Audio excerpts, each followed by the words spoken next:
A very good morning, everybody. So today is the second day of our presentations, and PhD coursework presentations are going on. We have three scholars making their presentations on their research area. Yesterday we had on research methodology. Today it is about general area of research. So we will have presentations by, first of all, we'll start with Trushali Dodiya's presentation on digital literary cartography, exploring literary text through mapping. It will be followed by Nilay Rathod's presentation on anime and manga in a global context, a scholarly perspective on popular culture. And the last one will be by Ghanshyam, Katariya, Posthumanism, a critical framework for contemporary thought. So let us start our presentation with the first presenter.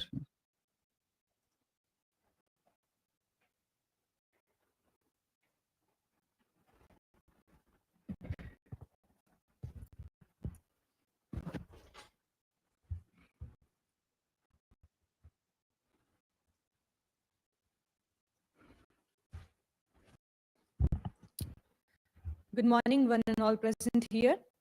On the second day of the presentation on PhD coursework, I'm going to explore my presentation on the general area of my research titled Digital Literary Cartography, Exploring Literary Text Through Mapping. Here are some of the research questions that arises in our mind when we are thinking of the topic digital literary cartography itself. So the first question can be like, what is literary cartography? How can digital mapping tools enhance the analysis of spatial relationships in literary text? What are the advantages and limitations, pros and cons of using these GIS techniques in mapping this fictional and representing them and literary spaces? How does digital literary cartography influence reader engagement, interpretation of a narrative? And last one, in what ways can mapping reveal patterns of movement, setting, and cultural geography and literature? Here are some of the points that I am going to address in this presentation. Let me begin my presentation with two quite contradictory statements or arguments by two scholars. First one is by Franco Moretti in his influential work, the Literary Atlas of Europe. He states that a good map is worth 1,000 words. So map can reveal so many words together. It represents the narratives in a very good manner, in a very crystal clear manner. On the contrary, there is J.H. Miller in his influential work, Topographies. He states that the true ground, the its, is everywhere and nowhere. It can be located on no map. So I'm beginning with these two contradictory ideologies and try to interpret both of this in terms of digital literary cartography. If we want to understand what is digital literary cartography, it is essential and crucial to understand what is literary cartography. Then digital word comes. Like we use maps in our day-to-day lives to navigate the geography of our places. Maps are used to study as well, to the study of geographic natures of the stories, as Kekwad and Cartwright notes. It emphasizes on how a narrative is placed in particular geography in a particular on a particular location, how a good geography can influence an author, and how the narrative is logged to a particular geography or landscape. It addresses the main question, where is literature set and why there? It makes connection between geography and literature together, as it is explained by Franco Moretti. It is a study of space and literature. There is this fictional one like Hardy's Wessex or Arkenara and Smalgudi, and literature in space, like literatures they are using, writers are using real places. For an instance, Amitav Ghosh's West Bengal or Bangladesh.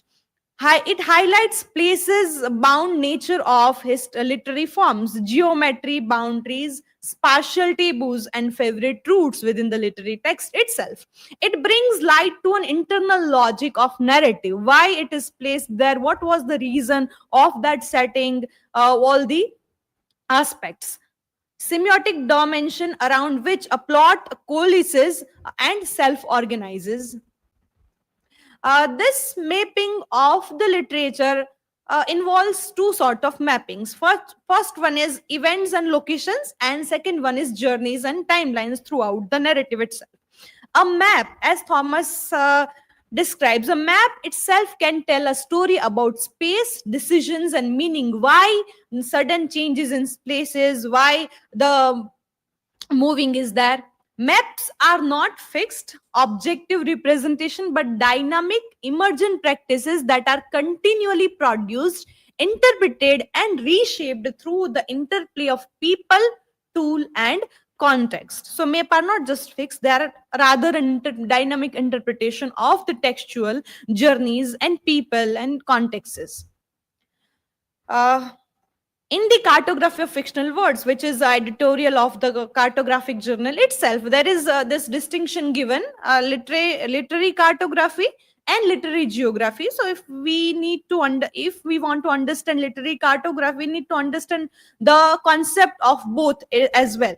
Literary cartography examines the spatial dimensions of fictions, from realistic to entirely imaginary settings. It investigates how place, space, and geography influence the narrative structure and meaning. So how place and space are influencing and adding to the narrative structure and meaning. On the other hand, literary cartography, similar to that, is a spatialized approach within literary geography that maps fictional places using cartographic symbols, enabling visual analysis of narrative geography. In map, there can be imaginary spaces, there are fictional spaces, and the real one locations. Literary cartography tries to took all the aspects together and put the literary narratives on the map itself. Rachel and Herney, in their influential article, they are talking about spatial dimensions of fictional worlds, where they raise certain questions and try to answer them. Where and when do landscape and cities emerging on the literary map? Are there geographic areas that are entirely documented by literature? How does a region become gradually fictionalized over a period of decades and even centuries? The one place which was existing before that is now completely fictional. How densely populated by fictional works in a particular space, like majority of the space is there. What variations can be detected if several authors use the same geospatial exacts as backdrop for their plot? So many writers choose the same geographic space to locate their works. So they try to interpret in that way.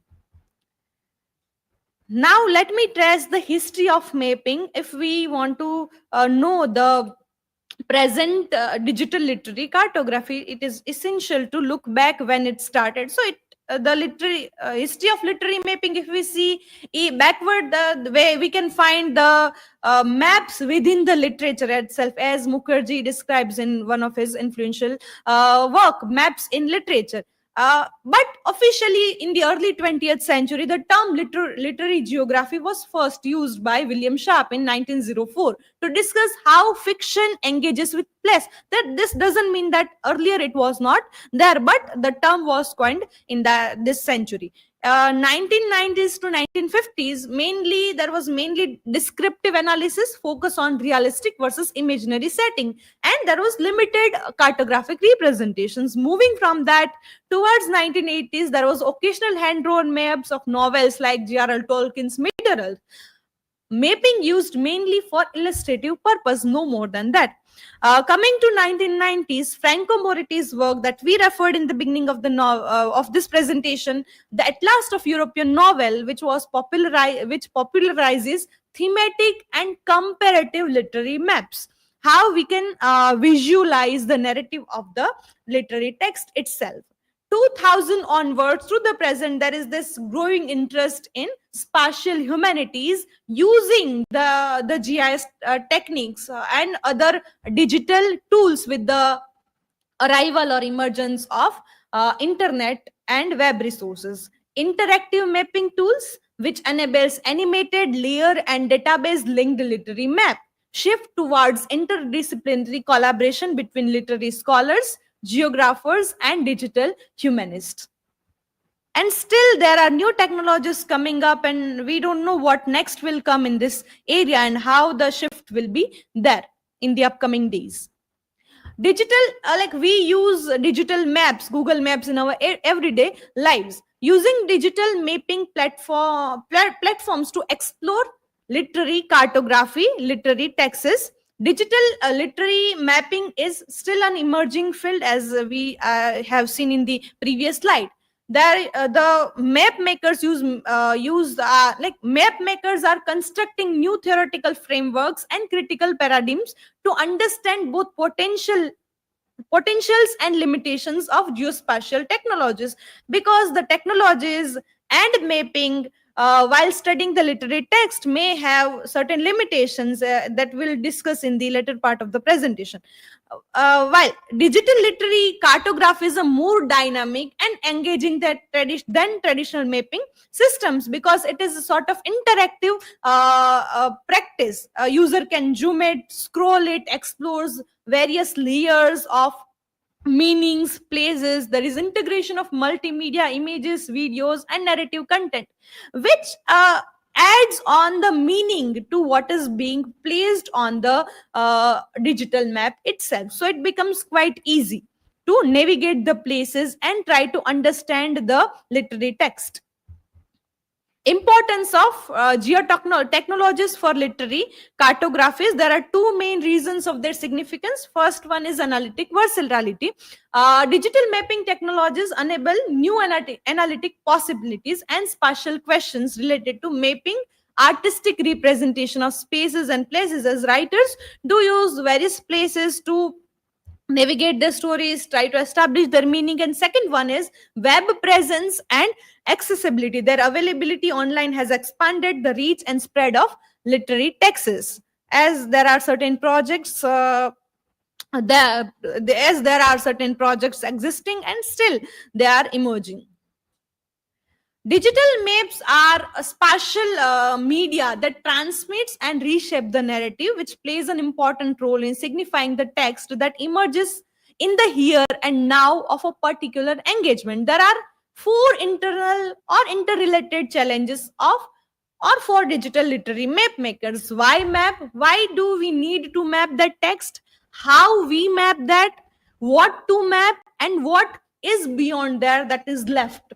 So these four questions are coming up time and again whenever a person or a scholar is trying to map this literary texts. There are certain tools and technologies with the help of that this digital maps can be created. Audiovisual, written and oral stories, cartographic innovation and critical reflections with the use of new technical approaches and tools, including emotions or effective mapping using the images and videos and other multimedia models in it. Post representational emphasis, shifting focus from static map as it was in earlier way map outputs to the narrative, encapsulating their creation, purpose and use, reflecting a dynamic process aware understanding of cartography. Here I have given three tools that I am right now exploring, which is Google My Maps. I have created from that. There is this ArcGIS as well. The platform is providing to map literary space or whatever map we want to create. That this story map is as well, but it is a bit complicated to navigate. Applications: how can we apply this digital literary cartography or this cartography or digital tools in literary studies? Literary mapping involves diverse communities, because as I have just mentioned that in this story map or ArcGIS, whenever we are exploring as not being a graphic designer or we can say the one who is having a sort of command over mapping and navigating those tools, it becomes very difficult to put the things down there. So it requires graphic designers, amateur readers, creative writers, journalists, and scholars. But this projects of digital literary cartography is a crowdsourced projects, allow user participation in data collection. So there will be people from different backgrounds, expertise, so they come together and they try to put the things together and try to create a map of literary work that can reflect the aim of literary mapping itself. There is this mapping of Lake District by David Cooper and Ian, and they discusses it about Thomas Gray and Samuel Taylor Coleridge's. So that project is also existing. Here are some of the projects that are existing that Sarah Lucetta in her article exploring literary mapping projects, she talks about that. Let us have a look at it, what it is. So here it is a map of Paradise Lost. If you will click here, it is this base map, historical map. There are various layers in it. So one can navigate from this bar and try to see here different colors are given, and clicking on that the sort of sentences are given. There will be this passage if we'll click. So it becomes very much easy to navigate all the things and try to understand the importance of that place, how the story is moving towards and vice versa. There is this other project as well, mapping emotions in Victorian London. Here also it is sort of Google My Map like. We will zoom out, things will come, clicking on that.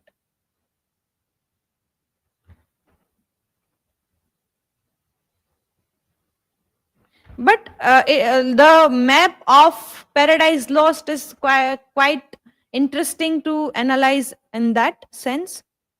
Here the thing is coming here in a sidebar, we can see that, and it is quite a collaborative project. The mapping of 1920s New York as well. Okay.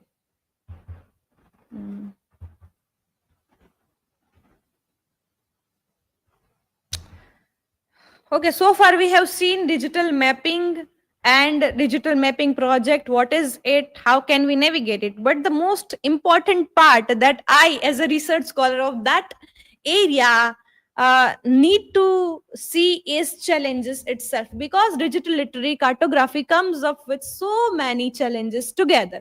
First one, as Barbara Pitta in his article, Spatial Uncertainties of Fiction, says that literary work has lots of ambiguity and uncertainty in representing their stories. So it becomes very important to see that, or it becomes difficult to locate their place. Like if we need to just place Hardy's Wessex or Arkanarens, Malgudi, or even when I was exploring the narratives or novel of Amitav Ghosh, there are certain places which are not existing right now, or the writer has writer may be used as an imaginative form. So it becomes very much difficult to navigate those places. Ambiguity in literature is valued for interpretation but problematic for mapping. So the major challenge is the ambiguity of places.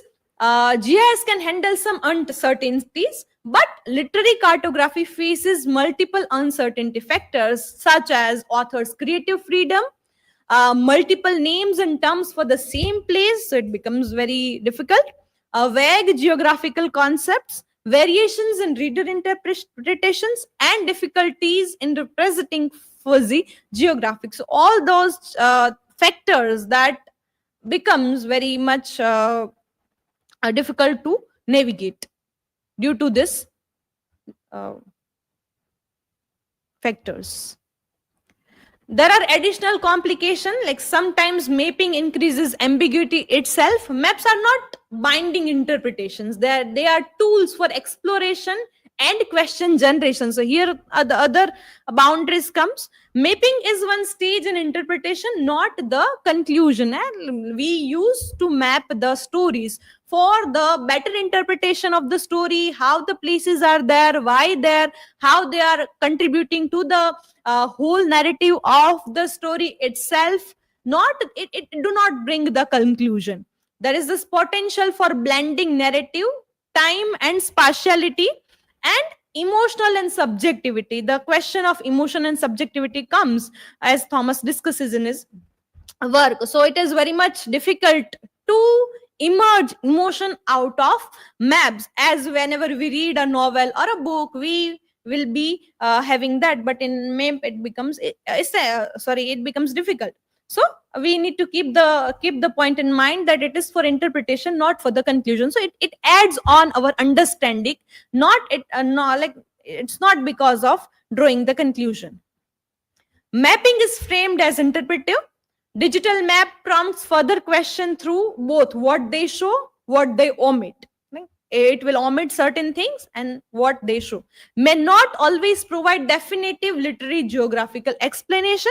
Function as catalyst for rethinking and reconceptualizing. Initial interdisciplinary aspiration often fed. Many projects are monologic, focusing on tools rather than theory. Earlier projects were like that, but later projects will see that they are having more focus on the literary aspects as well. Textual complexity is often reduced to place name mapping without deeper narrative engagement. So one need to understand the place, their connection with the place and the story, characters and all, and then try to place it together. Fictional places may be vague, transformed and unmappable. There are places whose name we do not know, but in that manner, as David Cooper also says, that one can place, or even Franco Moretti also addresses this question, that the one who is mapping the literary text or putting it on the map, they can see the descriptions of the places given in the novel or whatever literary text they are dealing with, and try to locate that thing. Subjectivity in interpretation and data collection. Issues with vanished places, as in Amitav Ghosh's The Hungry Tide, there are places which are not found, and it becomes complicated. Incomplete routes and non-linear journeys. Need to balance cartographic precision with literary complexity. So all these challenges are on the way whenever a person or a scholar is trying to do a literary cartographic study of any literary text. But the future of, while talking about the future of literary cartography, use of digital and interactive media, using story maps, web GIS and cinematic maps. Now the technologies are emerging, and they are giving more tools to explore the thing. And even in the near future, we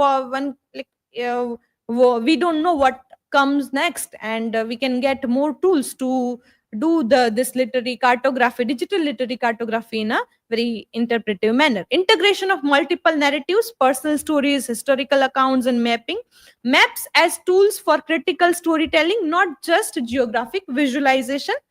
And finally, the future of digital literary cartography will perhaps rely on digital literary mapping practices, how mappings are done. So there are sort of challenges as well while mapping the literary texts in terms of digital cartography or cartographic sense. But the other part is that this mapping is not just for the drawing conclusions or sort of things, but rather it helps to add on the more interpretations of that story. So with the help of this digital tools, we can navigate different layers of meanings with the use of multimedias, with the use of videos, images, and sort of things to explore the literary narratives.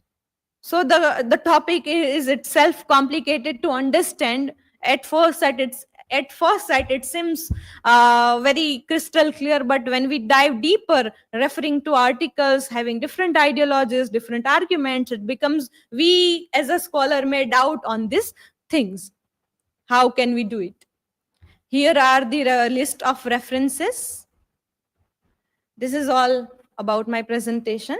Thank you very much. Now I am open for questions.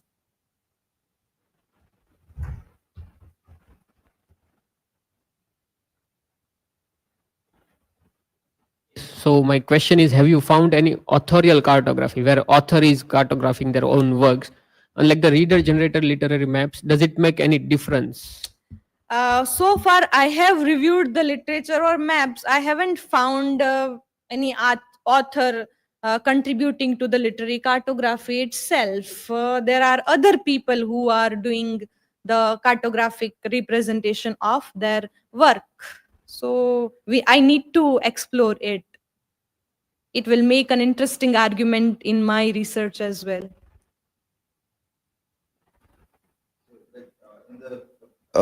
Past ages, like when there were no digital things, then many times the novels used to put the maps also with that. So if you read Thomas Hardy's novels, so they used to give the maps where that comes with authorial intention, or the author also agrees with those mapping which is being published in those things also. So in many such novels where characters are moving a lot, the printed old style maps were presented even with imaginary places also, with the real places there. So that way, whether in the digital space now, the writers are trying to get involved or not, that can be investigated.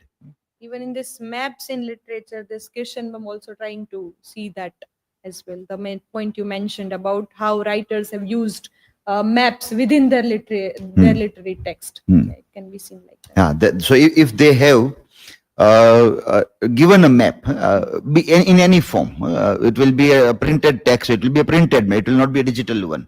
But what way, or even the map is not even printed, like it's not a picture, it's a verbal one. The verbal mapping also is being done. So that also can be seen as such. Novel like Da Vinci Code. There the idea is about verbal map, not the picture, but there is a quotation or a couplet of a poem, and that itself is a map. It is showing a direction to some place. I'm not certain, but J.R.R. Tolkien's also seen with many maps in his interviews. And this map of this Middle Earth is there.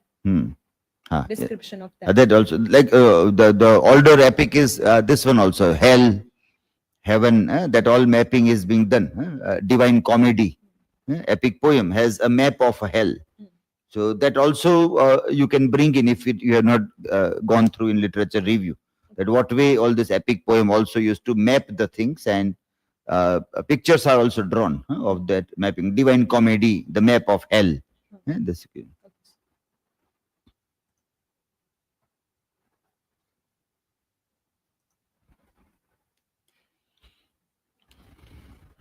Trushali, my question is, how do you see the shift in the literary mapping from the history to the present time as new tools are coming?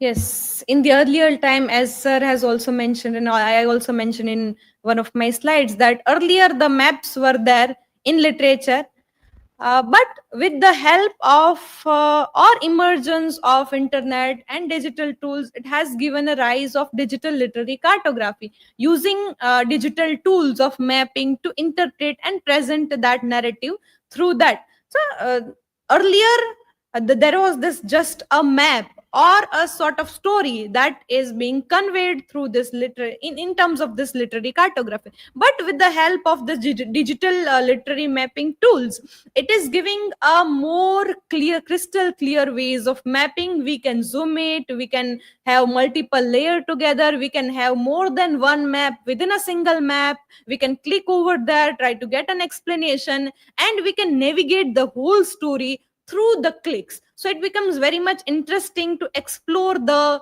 story or the literary text itself. So there is this shift in this literary mapping, and it is quite interesting as well to explore.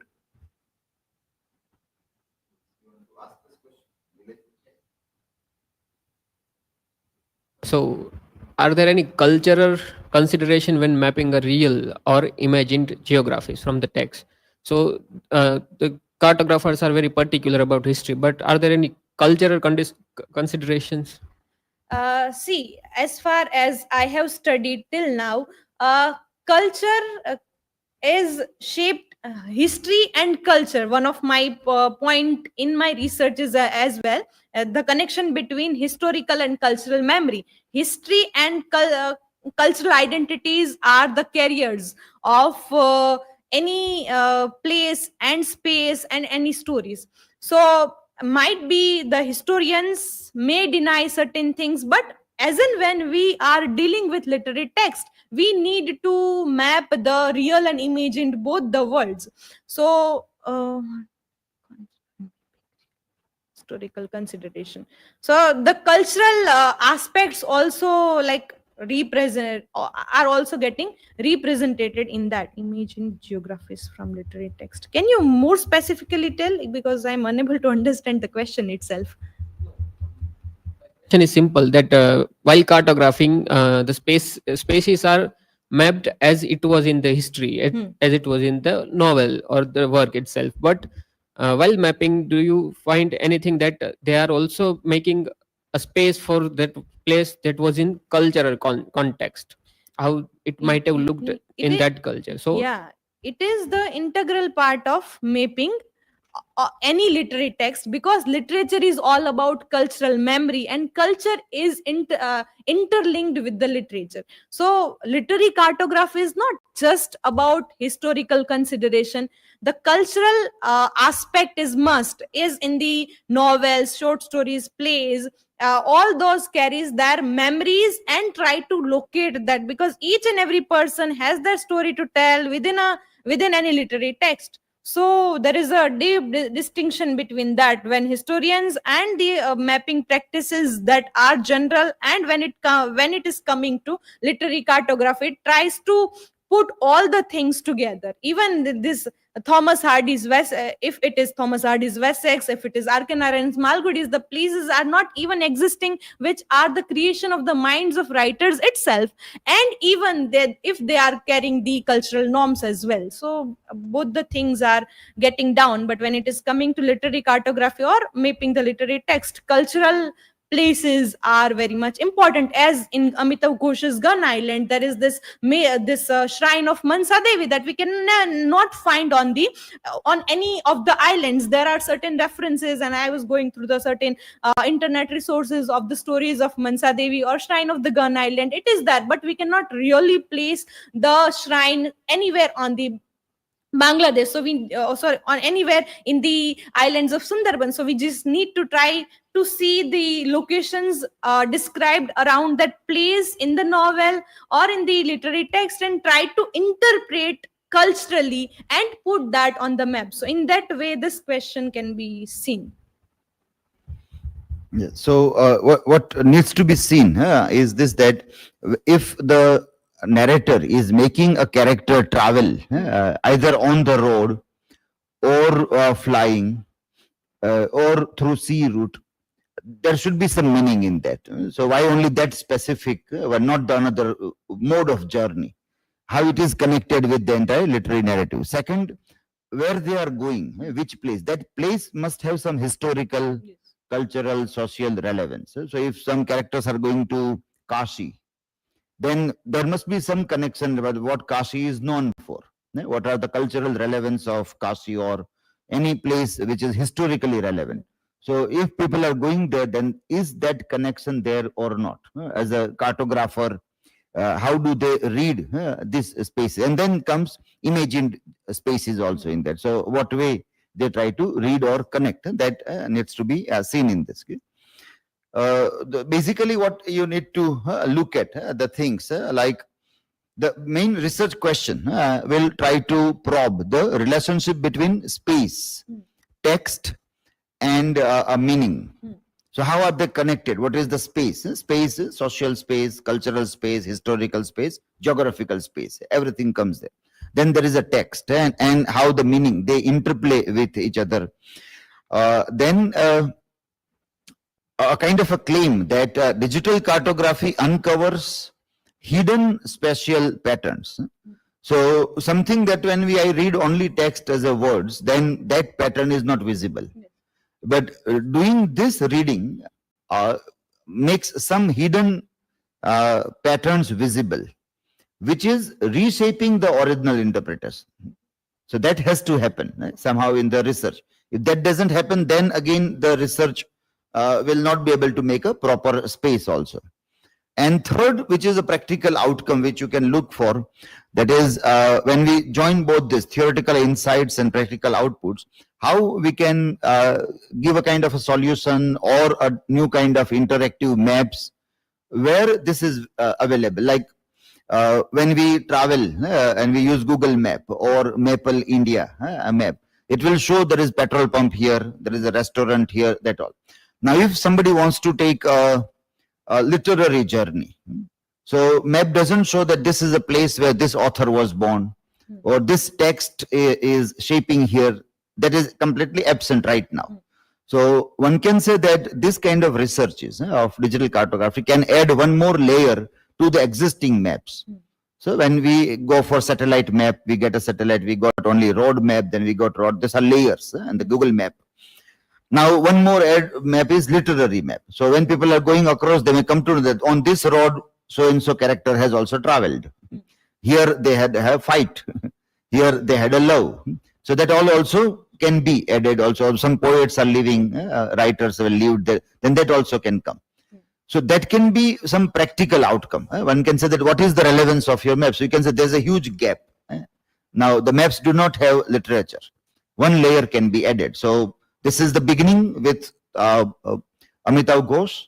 If there is a team of 100 people working on different writers, then the entire new layer can be built up, which will talk about a literary dimensions while people are traveling across the things also. So that way you have to think and move ahead. That what way you can do. So research question, hypothesis, and outcome in this way. Voyant tools you have not used. You gave 3 for example. Sir, actually in Voyant, when I was exploring that, I uploaded Gun Island, but there are only 2-3 places, only West Bengal was identified. So okay, so you are having a problem with that. So even that problems needs to be discussed. Say like, so some tools, why they are limited, why they don't express things in proper, that also. And sir, even the tools I have mentioned here, like it is difficult at this place to navigate, as I was mapping this Gun Island as well. So while like mapping the routes, so we need to put some lines only. We cannot just give roads and all. So these early challenges are coming up in a way.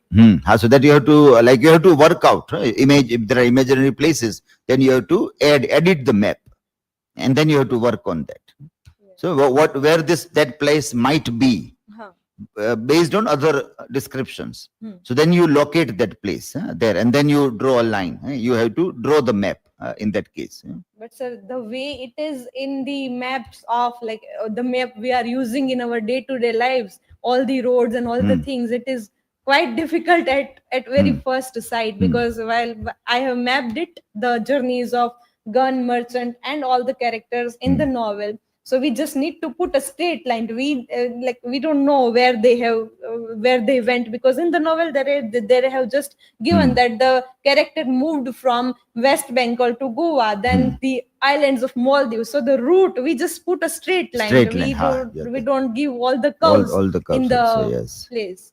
So these things are also happening. That also you have to work out, like what might be the route. So, but if the description of the route is not that, it is not important for us. If it might be important, then writer will station there. They will halt there. They will do something that will come. So then you get a point. If it is not, then for literary narrative also that was not important for the writer. So that we can skip off. That we have to skip off. Okay, next one, next presentation.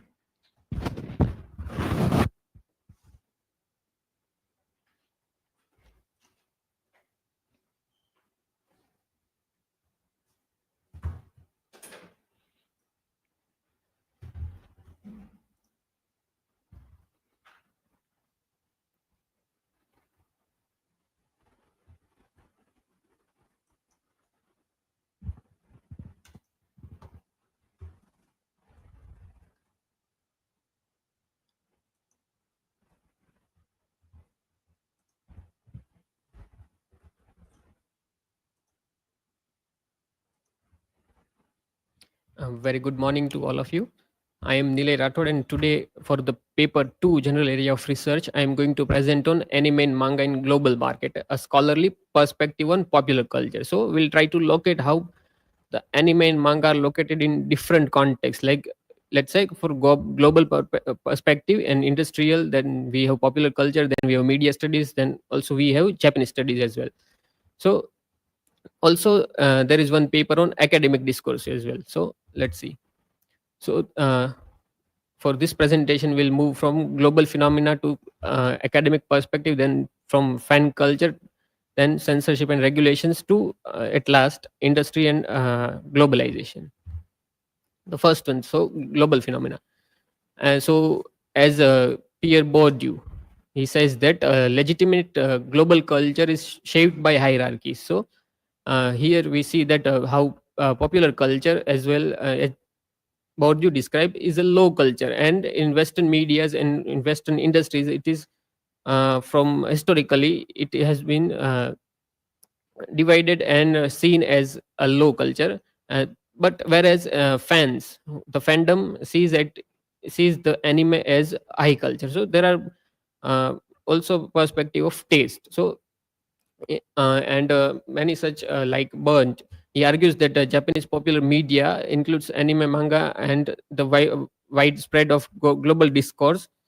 It is not just as for anime or for the entertainment of the fandom or the consumer, but it is also a global cultural force.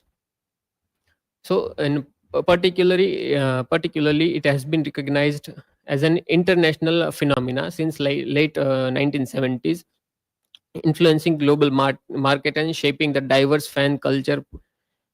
And it's evident that across the form that consumption agents and geographical location from Southeast Asian market to online streaming platforms and even through the informal distribution channels. So here Burnt and Perez also talks about such informal distribution channels such as piracy and other sources.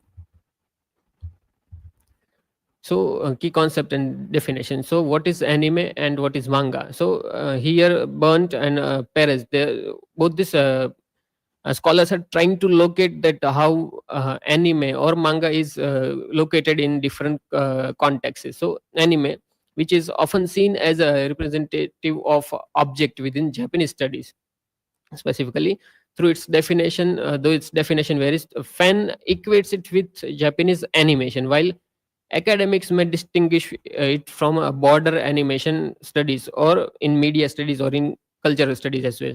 And manga media is proposed term capturing the complex transmedia nature of Japanese content industry. It also refers to whimsical pictures, not confined to a single channel, and characterized by a super flat aesthetic. Many franchise originate from manga highlights its central role. And in the other side we have three different terms: moe, cultural sink, and proselytization of common space. So moe, as Saito describes, it is a Japanese concept denoting a specific aesthetic and emotional connection. It is often being misunderstood, as he suggests, and it is also reduced to eroticism. The different term, Sean Leonard tells us that cultural void. It is attracting foreign objects like anime filling the kid only label in American animation. So We have the common term like a cartoon, and it is driven by human agent transforming subculture into mainstream industries. And the third term is proceduralization common. So Sean Leonard in his work coined this term that it is a space for anime fans and such consumers where they can come together and discuss and distribute all these things. So an early anime fan distribution network where media and ideas are freely exchanged. So we have such events like AnimeCon convention and other things where all the people who are fans will dress up as the anime characters and will exchange some books and mangas and anime and other things. Academic lenses. So so in three discourses: Japanese study, media study, and cultural studies, how it is being recognized.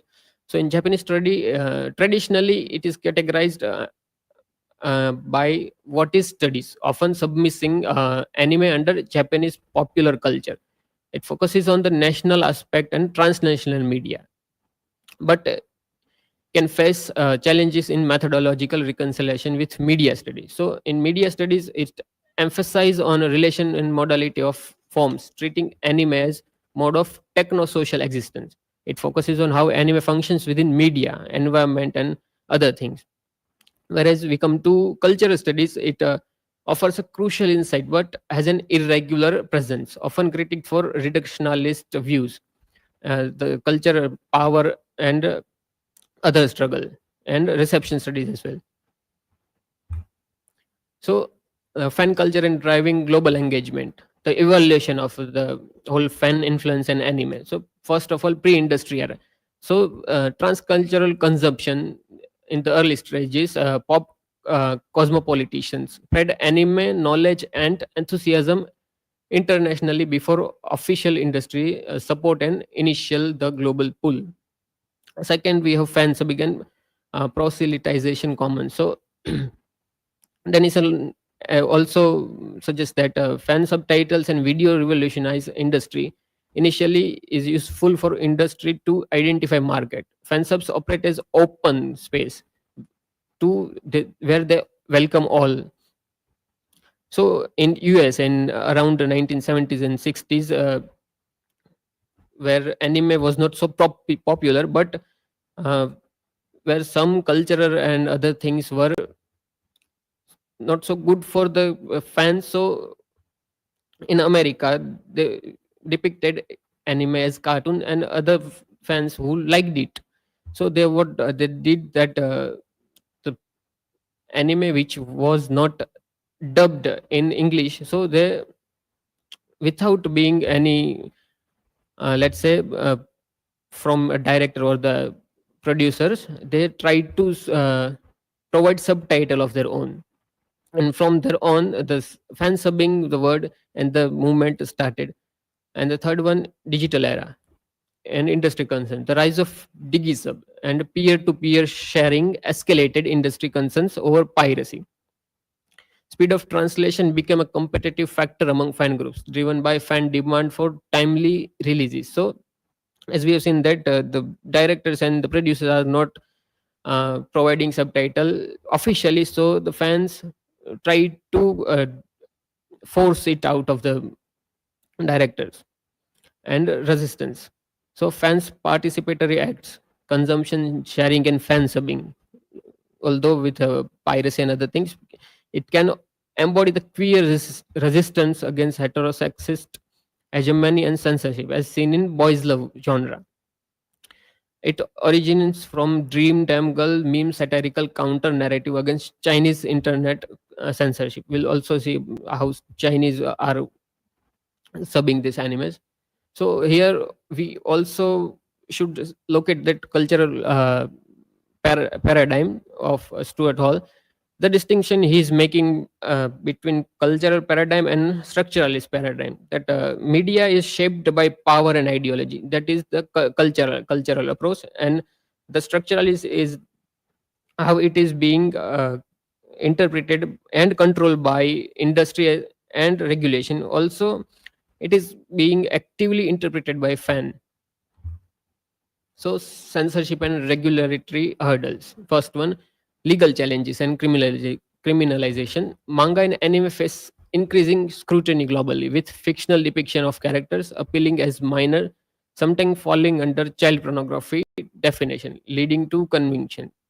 So McLean and Matthews, both these scholars are trying to suggest that boys love anime, and in Japanese there is a term loli, which means child or pedophilia. So all this depiction and narration are in other countries falling under the criminalization and legal steps against anime and fans also. Second one, conflicts interpretation. So official body often disregards fan and academic understanding, leading to inconsistent interpretation and bans. As Wood in his Wood also uh, critique this British Film Media Board about the censorship of Puni Puni Poemi in New Zealand, and in Britain there is also other anime. So then we come to Michel Foucault's governmentality, this concept where official bodies fix text meaning, framing regulation, and protecting vulnerable public assumption about audience who can't disassociate media from reality. So governmentality is Michel Foucault's concept in which he suggests that individuals and populations are governed not just through formal law, but institutional, also through certain inherited mechanism of power that is shaping our thoughts, behavior, and also the self understanding. And fourth one, we have historical predecessors and prejudices. Early reception like Urotsukidoji in Britain set precedents to controversial animation classification, often linking it to sex work and revealing the cultural prejudice, impacting the future regularity approach. So the British censor board not only tried to change the cultural meaning that was depicted in the original work Urotsuki in this movie, but also changed so many factors that the meaning that was intended by the author or director has completely changed. So industry dynamics and globalization. So the Japanese anime industry faced significant challenges about the advertising revenues, layoffs, and outsourcing as well. So right now there are many studios such as Mappa and Vit Studio. They are simultaneously working on 3 or 4 projects at once. So they are also short staffed, and uh, the one who are working there are working on so many things at once that they are not allowed to go home, even they are working for 20 hours, 12 hours, or so and so. So such problems are also faced by the producer who are sketching and who are animating these things.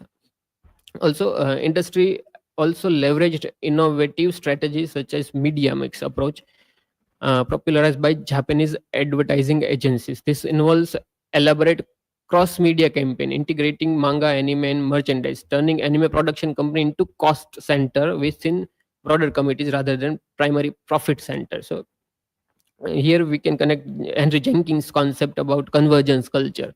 That he emphasized how fan-led circulation intersects with industry strategy, creating a hybrid cultural flow.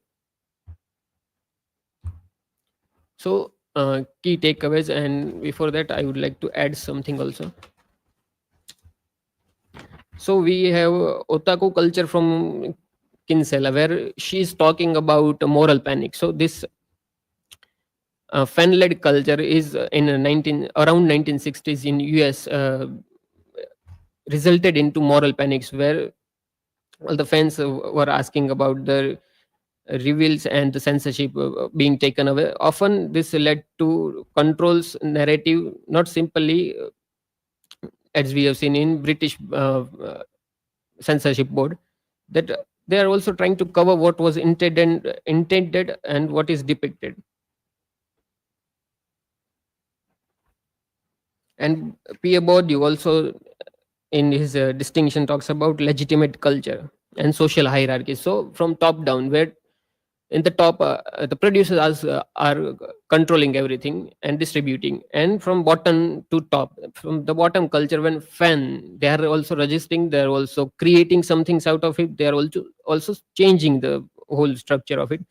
So why anime has historically been dismissed as a lower culture in the West. Pierre Bourdieu also tries to uh, talk about how culture low and high. So in West, they are, the cartoon and other anime things are depicted as lower culture, whereas in Japan it is also quite considered as low culture, but other fans are considering it as high culture. So global root and global reach, anime and manga are not just Japanese cultural exports of globally consumption phenomena with deep local impacts, but it also inspire academic, as Sean Leonard and other scholars are trying to say. So interdisciplinary insights. Understanding this media requires diverse academic lenses, not just any specific area like Japanese study or media study or cultural study, popular culture and other things. But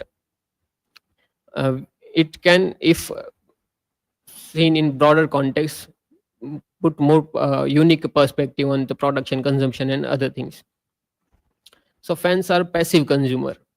They actively they are not only passive consumer, but technically they are, but they actively shape the media landscape through transculture consumption, fan subbing, and local events and other things. So the global spread of anime manga highlights the ongoing tension between official regulatory bodies.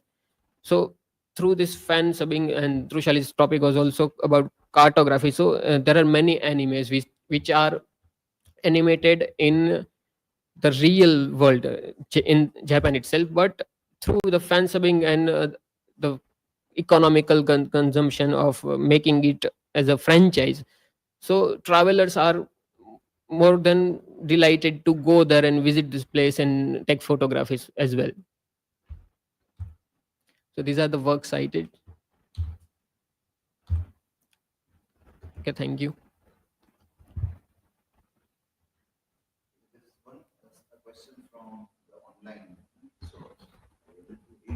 What's the difference between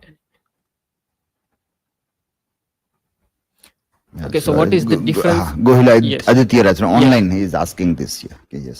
So Aditya, what is the question is, what is the difference between anime and cartoon? So cartoon as such is made specifically for kids under age of 16 to or 13 and under 13, whereas anime, term specifically coined by Japanese as Japanese anime. So the media which was animated in or produced in Japan are called anime. In anime there are many animes which are, most of it now are above 18. So they are depicting the themes such as violence, sexuality, racism, and other things, let's say. And the second question is, what's your point to Indonesian ban on the flag of One Piece anime?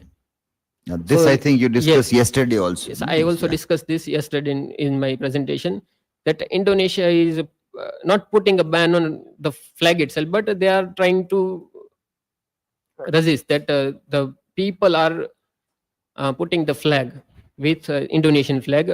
Now 17th August will be their Independence Day, so they are making it a crime to raise a flag with the Indonesian flag. So it is a more of a political context than animated one in my cultural studies. So uh, there are many ways to tackle this, but the government will tackle in on their own way. I hope that satisfies you. With the rise of professionalism.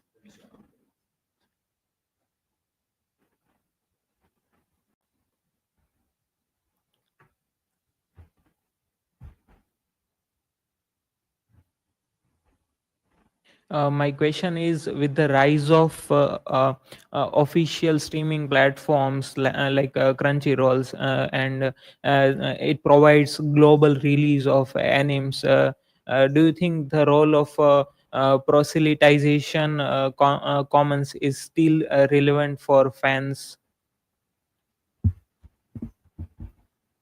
So the shorter answer is yes. And with the rise of official streaming platforms such as Crunchyroll, Netflix, and Amazon Prime, specifically Crunchyroll is streaming very limited amount of anime series, whereas other platforms such as pirated website and other applications are providing all of the data at once. So here, if we talk about proselytization commons, this piracy and all of this comical convention and this source become that common space. So yes, it is still relevant.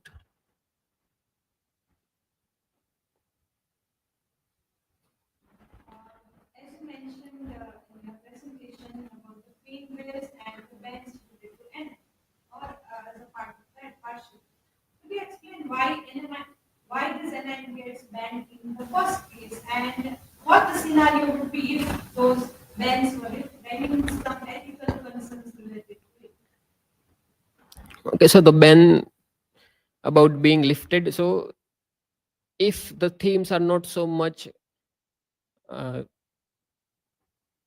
appealing to the government, they will lift the ban. But in the most of the cases, I have not seen that the bans are lifted as such. So the fan base and the ban related to any, so why it gets banned in the first place? So let's talk with example. In China, the government has banned many anime. Let's say, for example, Death Note and Tokyo Ghoul and others as well. So in this anime is specifically speaking about the Death Note. So Death Note. So what the school children tried that after watching this anime, the school children also brought such notebooks and tried also trying writing the names of the teachers. So this also make quite a commotion in China. So it also resulted in banning that anime. Other is Tokyo Ghoul. So Tokyo Ghoul is making a narration of alien coming down from other planets to Earth and eating the humans. So cannibalism is the main theme, that the reason why this anime is banned. And in South Africa, Pokemon is banned. So we have all seen Pokemon. So the reason being that anime banned is that it is leading to their religious concern. So you are depicting animals as pets and other things. So that is the reason. And in India, uh, there are one or two anime bans. So the reason is religion concerns. So Lord Shiva, Hindu mythology god, is depicted as quite humorous and in funny way. Ganesha is also Ganesh, and the whole family of Lord Shiva is depicted in that way. So that are the major reasons. Reasons are not just ethicals, they are religious as well. Yes, not Some just sentimental ethical. reasons of banning as well. So that's what the point I wanted to make. Yes, it is not just any one or two. It can be ethical, it can be cultural, it can be religious, it can be racial also. So racism is also part of that. Sexualization and other things are also that. So anime, as the previous question was, that it is seen as cartoon. And before 1960s, all the animes were made for children's below 30 or above 13. So with the trend of it now, the narration is changing. So there are many reasons. Yes. So you still have to keep this definitions very clear with you whenever you start talking about what is the difference. So manga or anime, it is more pertaining to Japan. Mhm. So and cartoon is universal. Yes, it is universal. Something that otherwise they are similar. You can Yes. say one genre kind of a thing. Yes. But cartoon also can be printed also, and it can be animated also. Yes. Animated means something that is visually moving picture, that we call it animated. So that way you clearly define that by animation we mean something that is moving pictures. So that is that also is cartoon, but cartoon can also be printed also.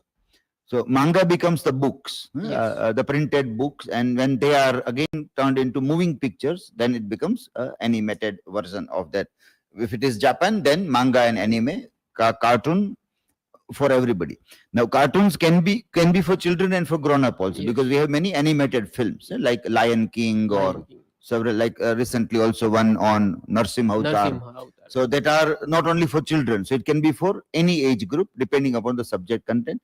But it is animated film, which also synonymously people use as cartoons. So this all clear cut definition, what is it, what it is not, and in what context these terms can be used. So in your introduction also you have to clarify, and time and again when you talk about it with this clarity, you start the discussion. Okay? And when you talk about this censorship on various things, then the ethical question and that you have to bring, which yesterday we talked about, that what is the ethics behind censor.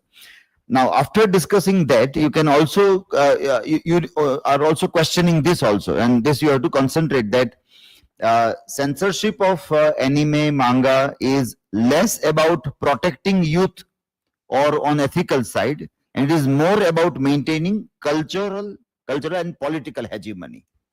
So on that line also you try to discuss and question that how in the name of ethics or protecting youth, censorship might be playing a significant role in maintaining cultural and political hegemony. So if those points you can find, you can discuss that. But that is not a kind of a argument that there should be no censorship on the idea of child pornography. That also, so that defense cannot be given. On whatever ground the child pornography and those censorships are there, in a way it is a valid one. Valid argument is given there. Through that, if there is this cultural political hegemony, then that can be questioned. But that doesn't mean that the researcher is in favor that there should be no ban on child pornography. That point should be very clear in the mentions. Okay? And then global circulation of all these things, it is making censorship more contested and ineffective also because of online platforms and other thing that is playing vital role. But in that case, what happens is that it gets criminalized, or it deals with the guilty aspect of doing the things. So people might be afraid or exploited also. There are this whole cases of digital arrest and other kinds of thing. Now they also play a significant role on the idea of this banned visuals, whether it is a film or cartoon or anime, manga, where they deal with sexuality. Now that if somebody will get a data that so and so person or so and so people have watched this, then it becomes a tool of exploitation of the people, because of the censor kind of a thing, cultural censor, social censor on all these things. So if somebody is watching it through online platforms, bypassing restrictions, it becomes illegal. So both the ways the question may come. One, legal steps might be taken against those person if the data is revealed. Another, socially, culturally also, how that person will be seen by the people. That also is a problem. So this aspect also you can try to look at it, that when we put this all things, what are the possibilities of any human being being exploited, either legally, financially, or socio-culturally. That also can become a part of this. And any localized form is emerging or not. Japan's influence, and then if there is a Hindi version, Indian or Tamil or in any ways, in any other part, then what is happening to that so far as censor is concerned, how the cultural acceptance deals with that. Localized versions can also be investigated, even if it is a dubbed version. Then also what way the language is being articulated, that also you can try to look at it. Okay, fine. We take the next one now. Yes.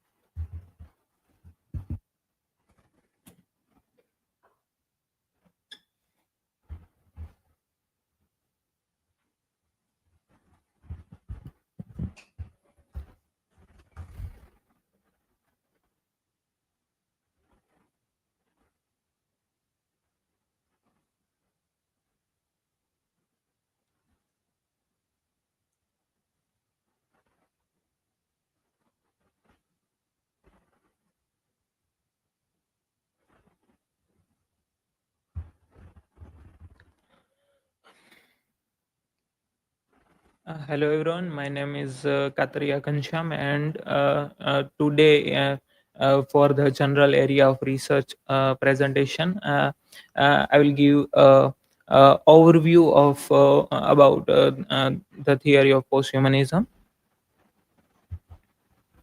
So first is humanism, as the posthumanism is somewhat deriving from the humanist theory. So what is humanism?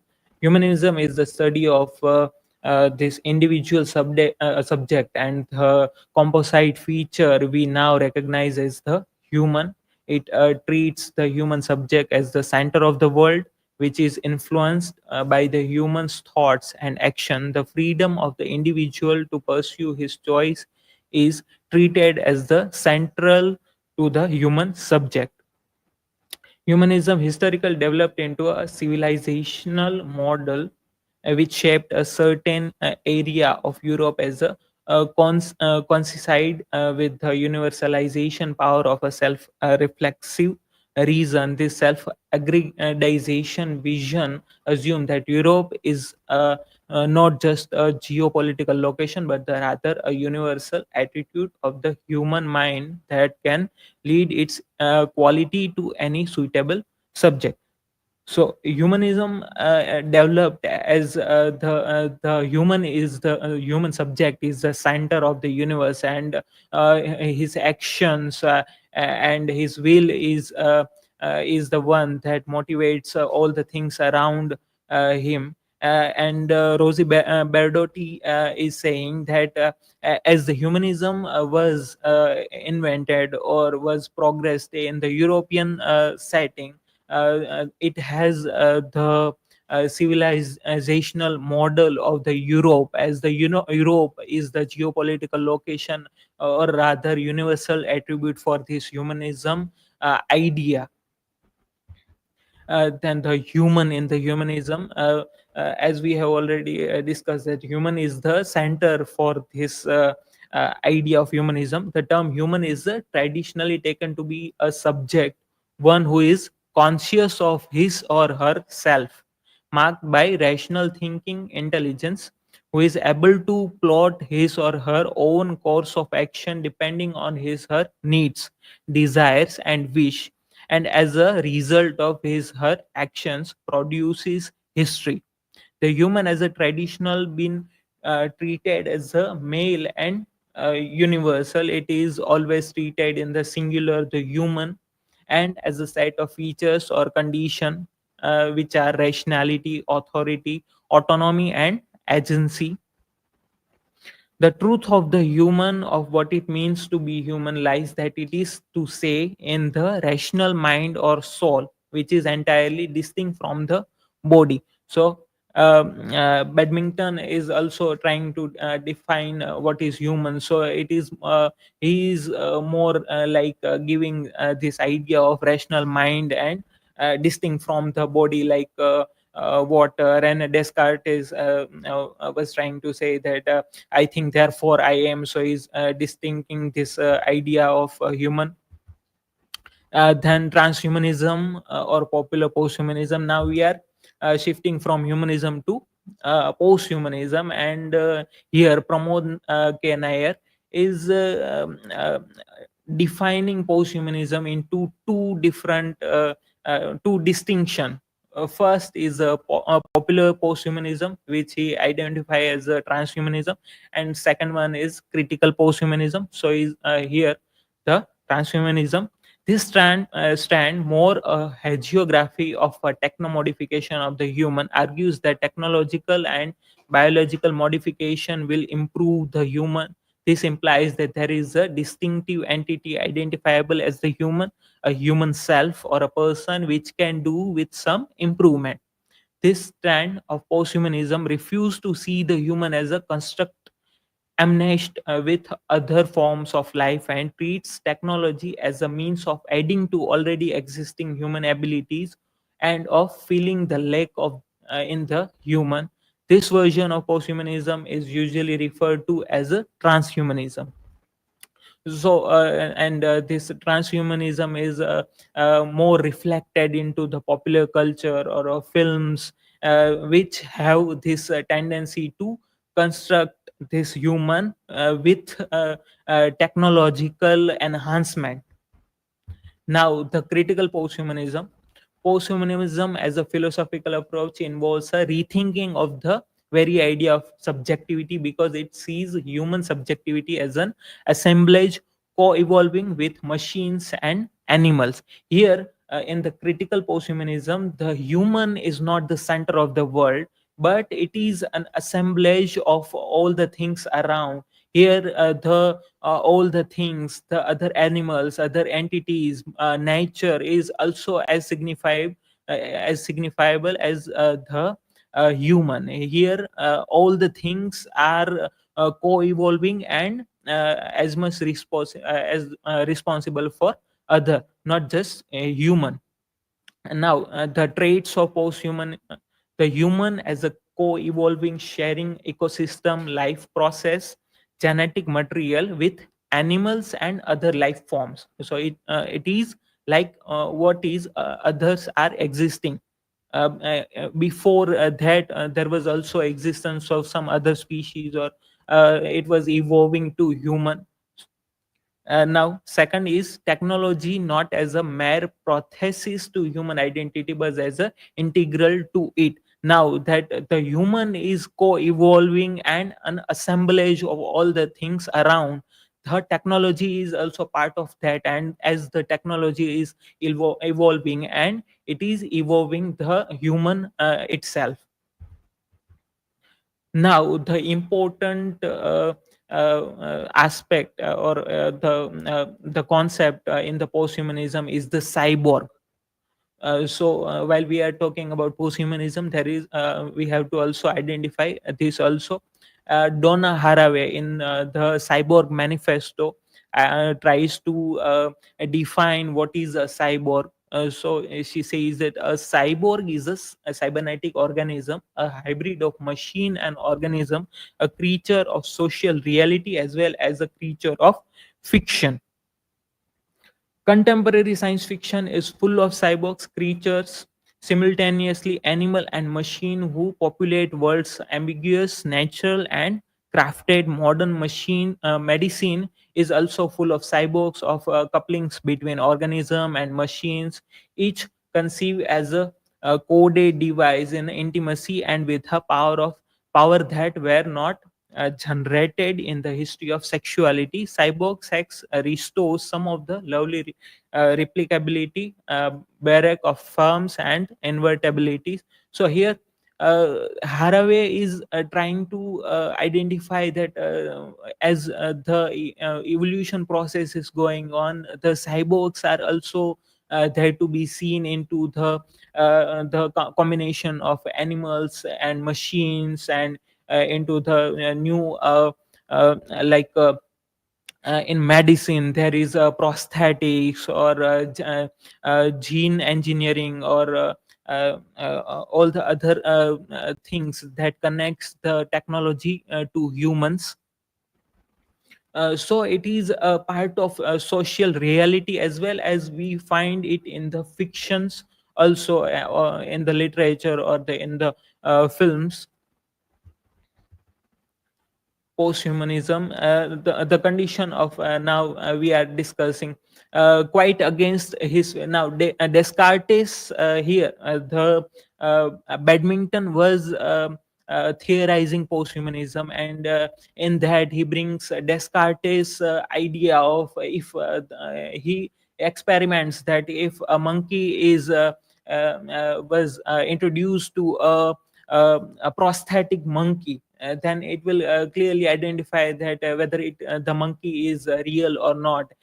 So here he tries to say that, quite against his will, quite against all the odd, Descartes has begun to resemble Descartes. Now, who is Descartes? He is the protagonist of the Do Androids Dream of Electric Sheep, the novel, and also the protagonist of the Blade Runner novel, movies, who utterly fails to police the boundary between the real and the fake. The philosopher's monkey gets the better of him.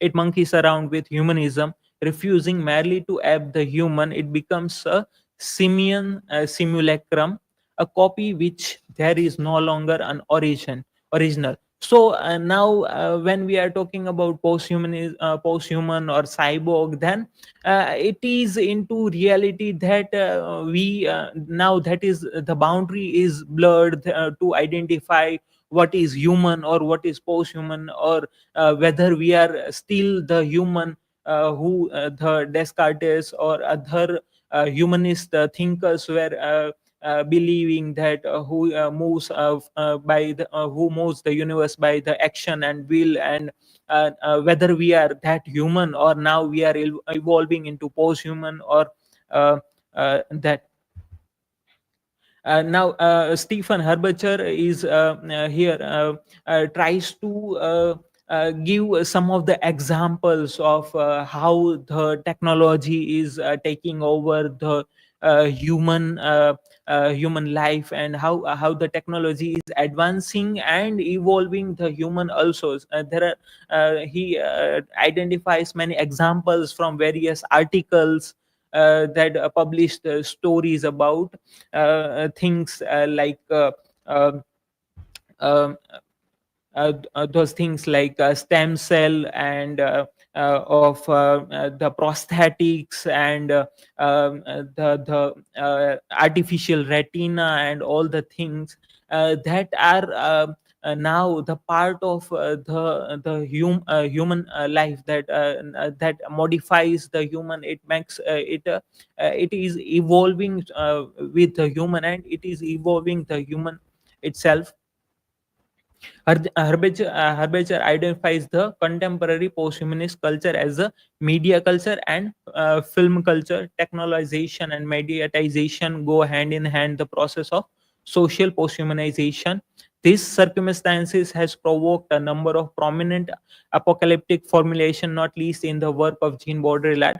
For him, the genre of science fiction is not just any genre, it is the one that is closest to theory and thus to his own way of thinking and writing. Science fiction is indeed simulation per excellence, because it is represent a form of consciousness that aims to depict scientific and technological transformation realistically, and thus discuss the question of probability and realizability with their associated problems of technology or inevitability, ontology, and ethics. So now, while the topic, my topic will discuss this films and media to analyze this post-humanism and the post-human condition. Here, the Stephen Herberger's identification that post-humanism is also the part of film culture, media culture, and it is mediatization. And as Baudrillard also he tries to gives this argument from Baudrillard also, that the theory is also can be is shaping from the science fiction, and it is also a simulation that per excellence, that is also help us to identify those type of theories to evolve, and it gives imagination, or that can later can be turned into the reality also.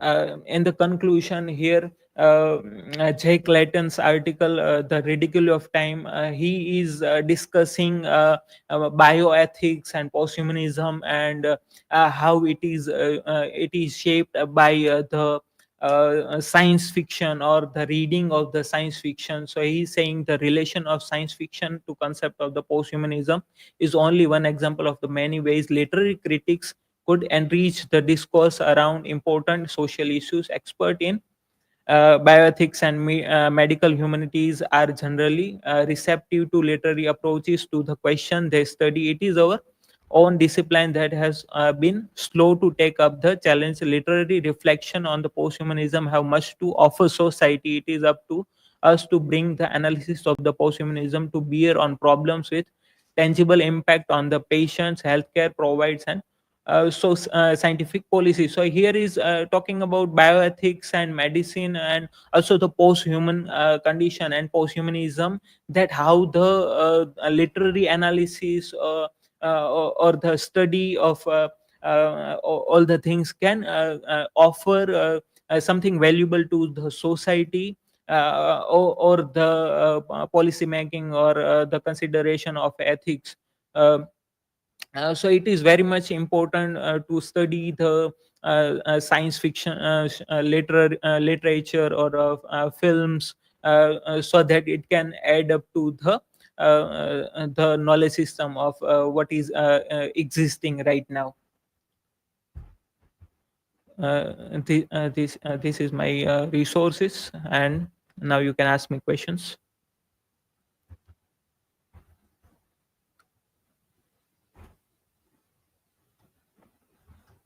Ghanshyam, my question is, does posthumanism risk erasing the human experience as it also goes beyond human experience, or does it seek to expand it? uh, does the posthumanism risk erasing the human experience?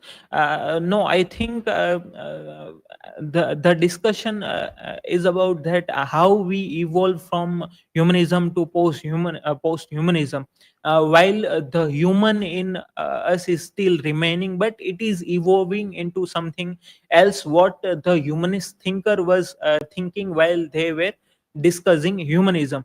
So now, if we want to say, then we are still human, but we are evolving. If we don't think that human is the center of the earth, if we think the way that in the past what humanist thinkers were thinking about what is the human, or what it means to be human, then they will give those features, or what they believed in the European civilization, because the thinkers belong to that era, or that mindset. Now if we think what the human is in the present time, then we cannot neglect the things that we evolved, how we the human is evolved from the past, or those thinkers time to the present.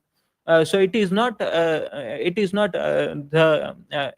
is no risk of erasing the human experience, but to change thinking process of what the humanism is. In the post-humanism also, the ultimate aim is that what it means to be human, but on the grounded level, not that the human is the center of the universe, but how the ecology, or the how the things around him is evolving alongside him, and what it is making it into.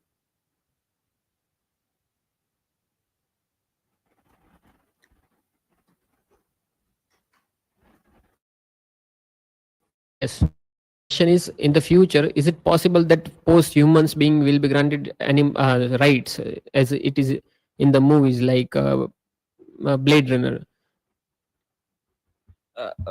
Okay, in the Blade Runner, there is a different context, that those replicants, they are the entities, or the species is called replicants, and they have not as much civil rights as the humans, the pure humans have, or they are more like slaves to the humans. They are replicants, but if we have to identify if they will grant, there is the the main important question in the Blade Runner films is of the autonomy itself. But if we want to look at if whether they will get right or not, then we can say that in the present time also, there was a robot called Sophia, I think, which got right to vote, or I think it was identified as a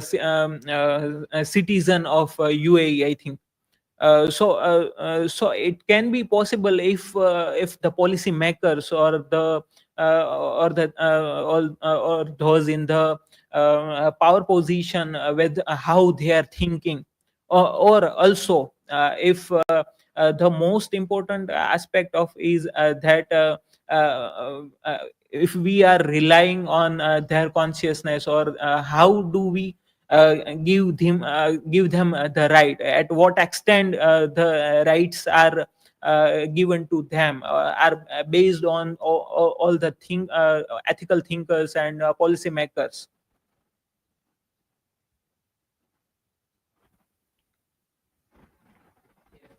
Second question, what are your views on Grok's recently released virtual girlfriend, Ani?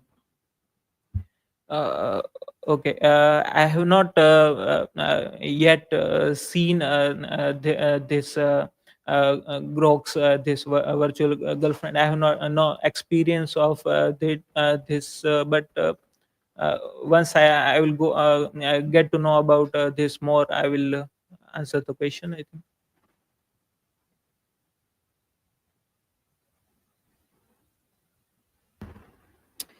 Ghanshyam, how does posthumanism address the issue of ethics and responsibility towards non-human entities? As posthumanism is not, as you have also mentioned, that human is not at the center. All the other entities are also at the center, or we can say in the consideration. Okay. So in comparison to humanism, post-humanism is the critical post-humanism. If we say, if we don't look at the what popular image of transhumanism and post-humanism, is the critical post-humanism. If we say it is say and borrow the word from Pramod Kanear, that it is a assemblage and co-evolving species, and it is not the center of the earth, while it is erased of it is remaining grounded. There are possibilities that posthumanism is thinking about not just human, but uh, nature and all the other entities, other species, animals, insects. All the things are as much important as the human itself.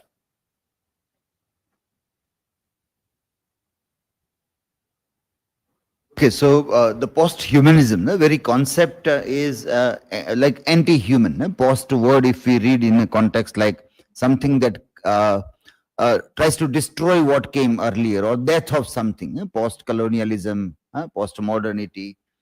So it goes beyond this idea. Now, in different ways, it will try to look at this point. Uh, the human-centric world, which started with the Renaissance idea, dislocating divine-centric world, now is facing a new challenge about the world where it is not even centered around human beings also. So different things are coming up within that. Technologies are coming up, ecologies, ecological systems, that all also emerges into that. We try to see this.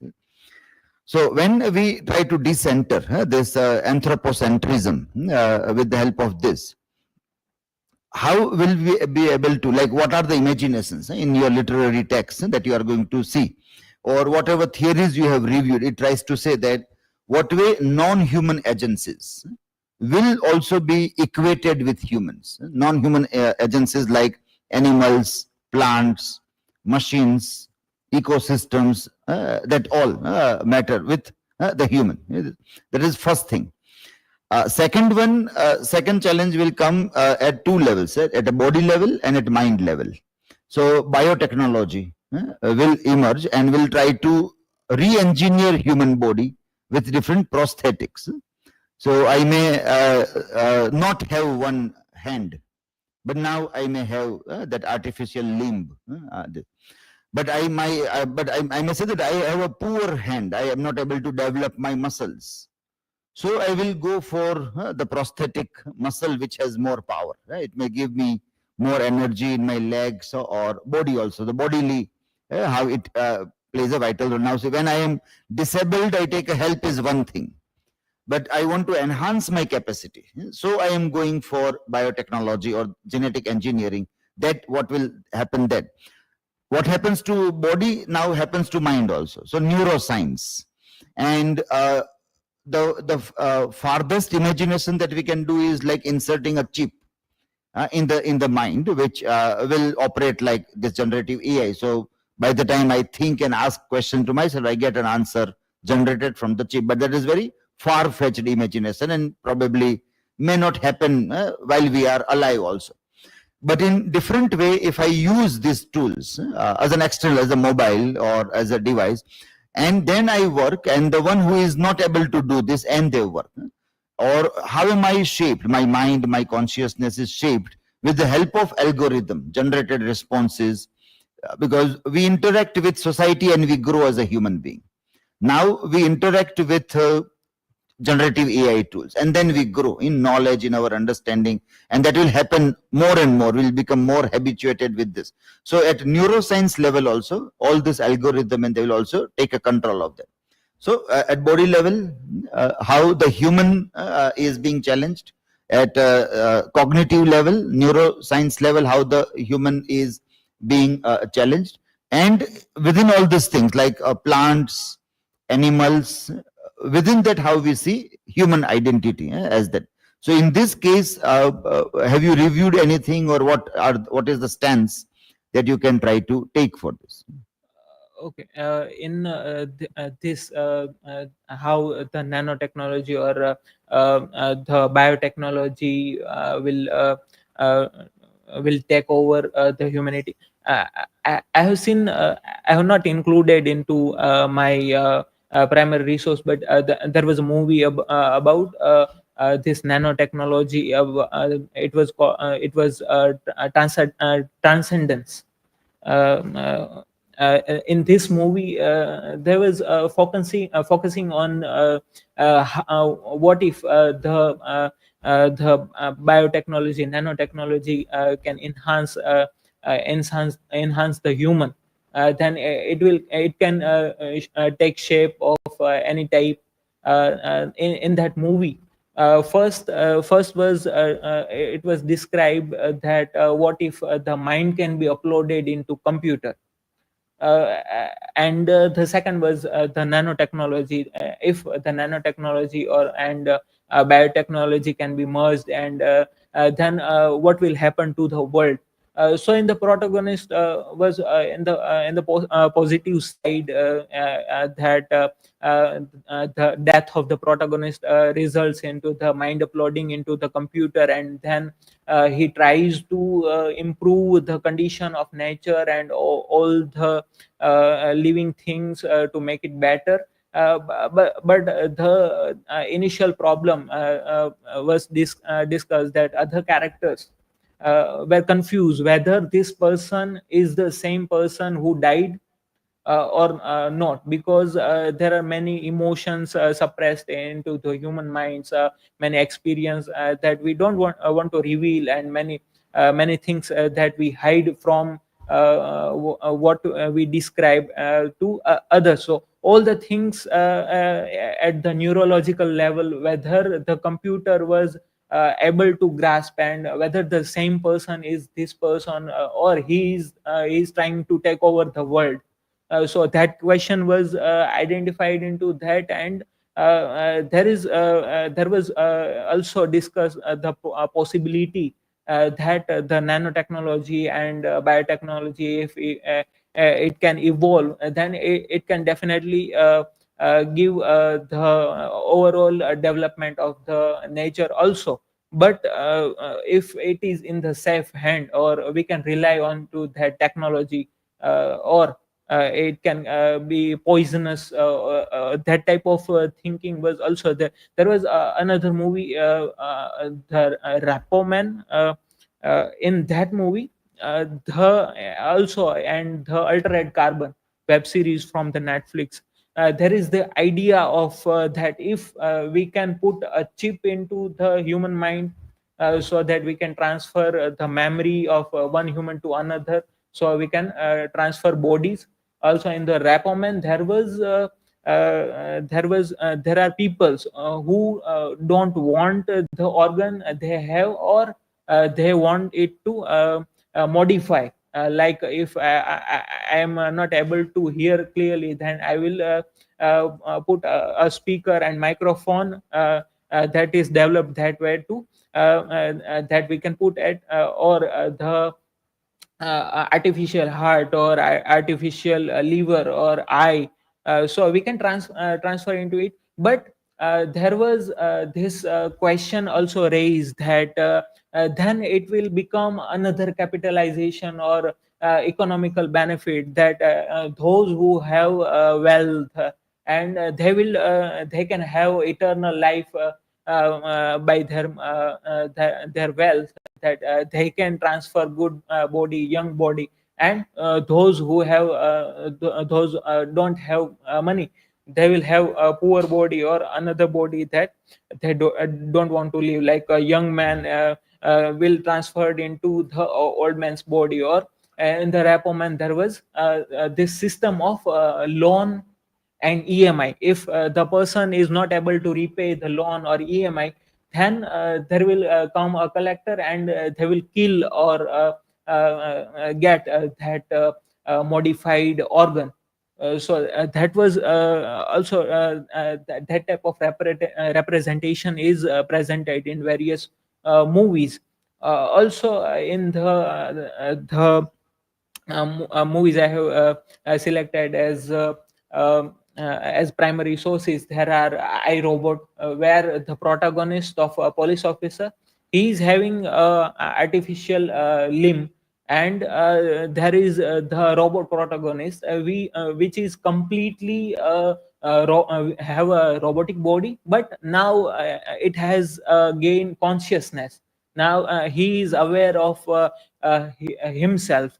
So that type of also the representation is found in films, and the concept more or like is the competition between the humans and the machine. If we try to see in various movies like iRobot, and then there is Blade Runner, where he is genetically enhanced and engineered species like replicants are presented, and they are more like suppressed, that you are not humans. That's why there is a word called retire, when the replicant, whether slave or Blade Runner, who is not now able to work function properly, or now the age is now like of expiry date is coming, then there will be a Blade Runner who will retire them, ultimately kill them, but they are not using even the word dead, because that is connected to the original humans that are ruling those replicants. So that type of competition of this, that we are the primary species, or we are the ones in the power, or we are the true humans. That type of representation is also presented into those films. Okay, so many examples that which you will also talk tomorrow also, because in Yes. tomorrow's presentation will be specific. So here theoretically, what positions are taken by various people, that you have to keep in mind when you write your reviews or take this. There is this CRISPR technology. So in biotechnology or in neuroscience, what way the advancements are happening, CRISPR technology tries to modify DNA structure while the child is still in the womb of the mother, or has not taken a proper shape yet. At that time, this cut, copy, paste of DNA structures, which is called as CRISPR technology. So these are some technological advancement which are going on for biotechnology and neuroscience also. So what they try to imagine, that is in the real scientific research, what they try to do. And then there is imaginary world, that how they try to take that idea to an extreme point. Exaggerated imagination comes in a narrative form also. So this base also you have to keep in mind, that what way ecological systems try to imagine the world which is not human centric. Second, biotechnology and neuroscience. What are they trying to look at that? Okay, so with this we end today's session, and tomorrow we will have our final day for the presentations.